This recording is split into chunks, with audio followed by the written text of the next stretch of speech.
Hey, what's up? What's going on out there? I was checking out this little clip with Jason Whitlock, and he's talking about Nick Fuentes, basically being an industry plant, calling him a Marxist and all this other stuff, and anti-Christian and all this other nonsense. But Whitlock doesn't realize that Fuentes is just exposing this guy for what some of these people like Whitlock, what they really are. They're just trying to drive right on this conservative, I'm a Christian, so-called Christian bandwagon to get accepted by so-called white people. And he's mad basically that Fuentes is exposing him, basically as a Sambo, just just trying to gain acceptance from somebody or a certain sect of people that don't want him or that will never accept him. Matter of fact, when you think about it, maybe 80, 70 to 80% of Whitlock's audience probably pays attention to Fuentes or is a follower of his. So you take that 70 or 80% away, like what does Whitlock, what is he really standing on, or what is he really trying to gain? And me personally, I think he's really trying to gain acceptance, and I'm glad Fuentes is pointing that out. But Whitlock is going to talk about it, and I'm just going to give my commentary and let the video play. Yesterday on his show, I want to play the clip of Nick Fuentes' response, and then I want to evaluate, is this a Christian response? Let's play. That's another thing. He keeps saying this Christian response stuff because Nick Fuentes is a Catholic or whatever. And if you do any type of research or anything or know anything about scripture, you would know that Catholicism or these different sects of religious belief systems has nothing to do with scripture, or it has a little bit of scripture sprinkled in there with some mythology and ways of man, paganism, things like that. But like I said, Whitlock is under some Christian guys or like trying to mask his Christianity as like some sort of like acceptance to be a part of this group that will never accept him.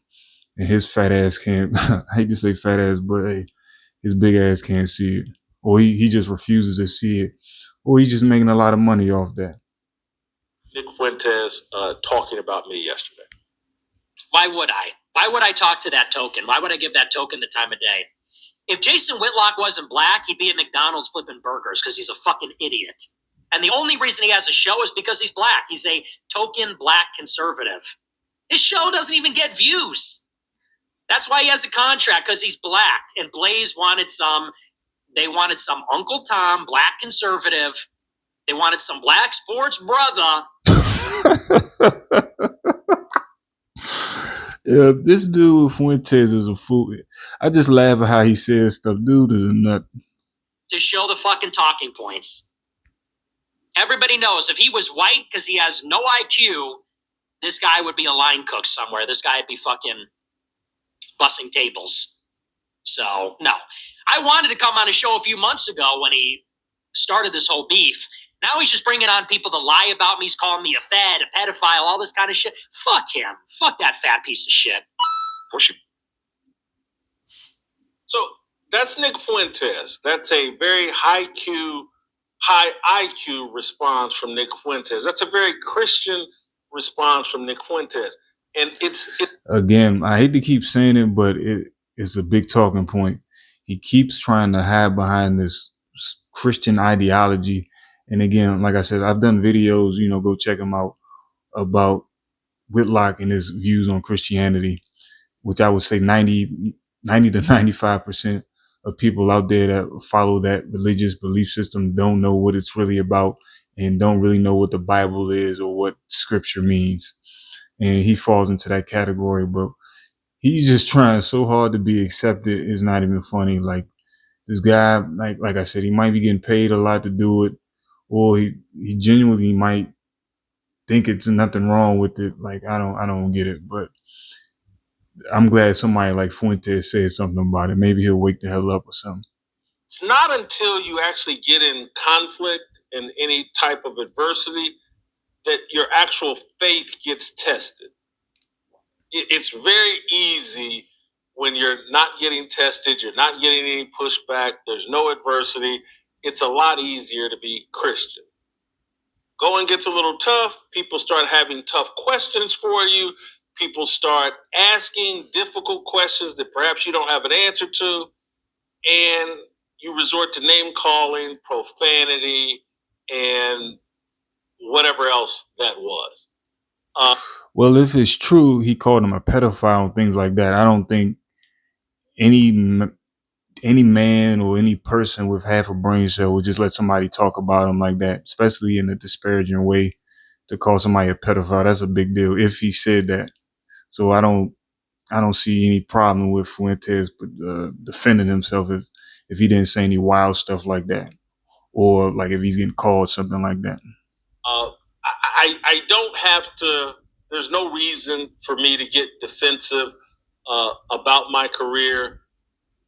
It would just be silly to get defensive about that. But I want to play you. All right, that's the end of the video. The part that I wanted to talk about right there. The other part he's going to talk about is some part with Stephen A. Smith or something like that.